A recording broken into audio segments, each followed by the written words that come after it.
Ahojte, ja vás srdečne zdravím, máme tu týždeň 10. Slnečko nám vychádza, energia prichádza a máme tu polievočku. Ideme na to hneď. Kukuričný krém, porová slama. Domáce naše krásne šulance, hubové ragu, veľmi hearty dish, grillovaná bravčová panenka, viedenská cibulka. Tu máme tarhoňu, hovädzie zadné, dusené s koreňovou zeleninou, veľa byliniek, nakladaná cibulka, veľmi krásny tiež dish hearty, toto bude lietať, ale páni a dámy. Červená kapusta, bravčová krkovička pečená, náš domáci knedlík. Knedlík? Čo ľahšie, nech sa páči, máme pre tých, ktorí sa držia vo forme. Bazálkové risotto, s bazálkovým pestom, samozrejme rukolový šalát so syrom.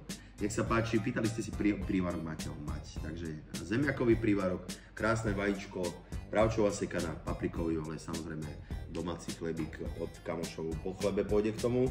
Máme klasiku veľkú kurací stroganov, pol ryža, pol hranolky, you know what I mean. Trošku uhoriek tam pôjde nakladaných, samozrejme v tom klasický a veľa petrželnové mňačky, kapustový šalát tomu. A samozrejme nemôže nám chýbať niečo sladké a to je krásne, chutné, nafúkané, naboblané to buchtičky s prepaleným maslom, kakao a cukrom od našej Renátky.